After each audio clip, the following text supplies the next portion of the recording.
Jacqueline Avanchy, bonjour. Bonjour. D'emblée avec vous se pose un problème. À part PJ Investigation qui vous a fait un petit portrait au mois de juin, pour l'instant aucun autre média valaisan ou roman n'a parlé de vous, donc on ne sait pas qui vous êtes. Alors on va remédier à ça aujourd'hui, j'espère bien, et puis j'espère que ça va donner envie à d'autres médias de venir m'interroger parce que j'ai beaucoup à dire. Oui, ça je sais que vous avez beaucoup à dire, parce que vous êtes la seule, pour l'instant à ma connaissance, candidate apolitique, sans couleur, qui se lance dans la course au Conseil national. Donc première question, vos 100 signatures, vous les avez? Absolument, elles sont complétées ce matin, il me reste à les valider et après à les déposer à la chancellerie du Valais pour être officiellement candidate. Donc à présent, vous êtes officiellement dans la course au Conseil national. Complètement, absolument. Bienvenue dans le cirque. Merci beaucoup. Quand je dis cirque, est-ce que vous le prenez comme ça?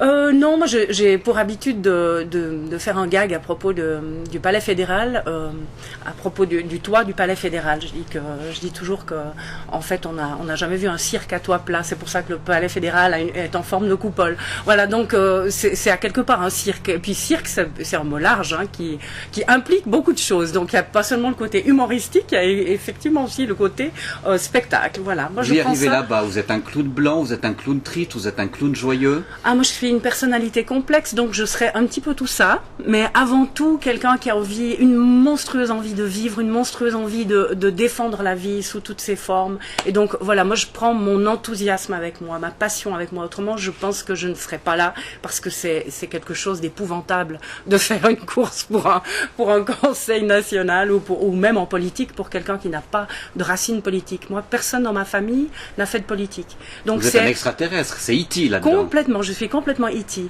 Oui, tout à fait. Alors c'est E.T. avant d'arriver à Maison Berne. On va être hyper pragmatique. D'accord. Au dernier relevé de votre profil Facebook, vous êtes à 64 personnes qui vous aiment, donc légèrement moins que le nombre de signatures que vous avez récoltées.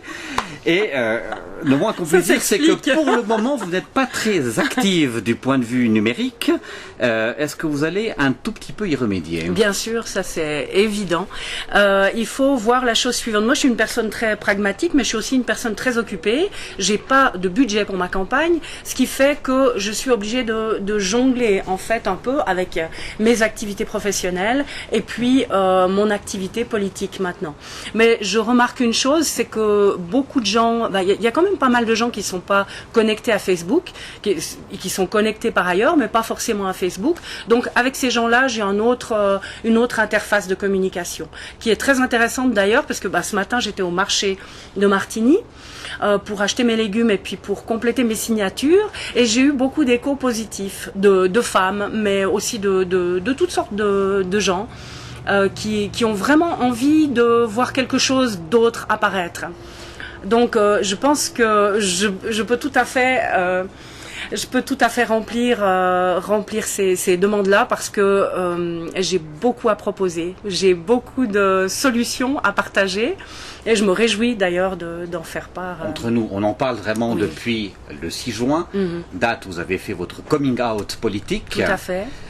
Vous êtes assez réaliste par rapport à vos chances d'arriver à Berne. C'est une candidature pour aller devant les médias, parler de certaines choses, mais est-ce que ça vaut la peine? Est-ce que ça vaut la peine pour vous, qui êtes indépendante, de perdre du temps, de l'argent, pour aller parler de certaines causes qui vont pas nécessairement parler aux Valaisannes ou aux Valaisans? C'est vrai, mais il faut toujours un précurseur en tout, et je pense que effectivement, si cette année mes chances apparaissent extrêmement minces, quoique je crois au miracle, donc tout est possible, mais c'est vrai que mes chances paraissent très minces. Vous apparaissez comme la Vierge ce matin, alors du coup, alléluia.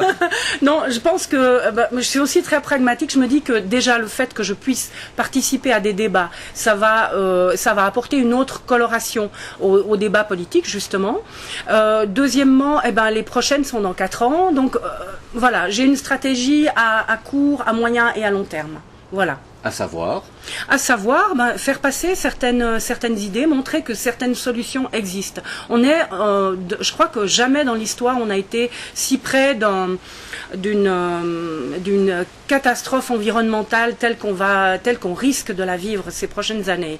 Il y a des décisions qui doivent impérativement être prises maintenant, être mises en chantier maintenant, et c'est pour ça que je me sentais vraiment partie prenante de tout ça. J'aime la vie sur Terre, comme je vous dis, j'aime la vie. Et voir certaines choses se passer sans pouvoir y participer, ça m'est devenu insupportable et impossible.